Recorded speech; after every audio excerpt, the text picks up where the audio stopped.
அஸ்ஸலாமு அலைக்கும். ஒரு கல்யாணத்துக்கு போகலாமா? கல்யாணத்துக்கு போகிறதுக்கு முன்னாடி தம்பிக்கும் பாப்பாவுக்கும் எனக்கு ட்ரெஸ்ஸு ஜுவல்ஸ் எல்லாமே எடுத்து வச்சதுக்கப்புறம் தம்பியும் பாப்பா வந்து ஃபஸ்ட்டு கிளப்பி விட்டுருந்தேன். அதுக்கப்புறம் நானும் கிளம்பி ரெடியானதுக்கப்புறம் போகிறதுக்கு முன்னாடி கொஞ்சம் ஃபோட்டோஸ்லாம் எடுத்துக்கலாம்னு தம்பி கூடயும் பாப்பா கூடயும் ஃபோட்டோஸ்லாம் எடுத்திருந்தேன். அதையும் இது கூட அட்டாச் பண்ணியிருக்கேன் பாருங்கள். அத்தாவோட தான் கிளம்பி போயிருந்தேன் கல்யாணத்துக்கு. பக்கத்துலன்றனால வண்டியிலே போயிட்டோம்.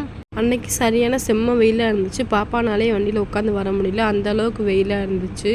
இப்போ மண்டபத்துக்கு வந்தாச்சு. வந்ததுக்கப்புறம் பொண்ணு மாப்பிள்ளையும் பார்த்துட்டு அவங்க கொஞ்சம் ஃபோட்டோ எடுத்ததுக்கப்புறம் வந்து நானும் அத்தாவும் சாப்பிட தான் போனோம். சாப்பிட போன இடத்துல பார்த்தா பெரிய ஆச்சரியம் ஒன்று காத்திருந்துச்சு.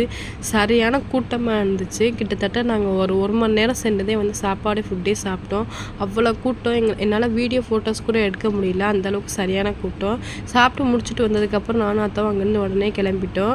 வீட்டுக்கு வந்ததுக்கப்புறம் வெயிலில் போயிட்டு வந்ததற்கு சாப்பாடு சாப்பிட்ட செரிமானத்திற்கு ஒரு பன்னீர் ஜூஸை வாங்கி குடிச்சாச்சு. இதோட இந்த விளாக் முடியுது. இந்த விளாக் பிடிச்சிருந்தா லைக் பண்ணி சப்ஸ்கிரைப் பண்ணுங்கள். தேங்க்ஸ் ஃபார் வாட்சிங்.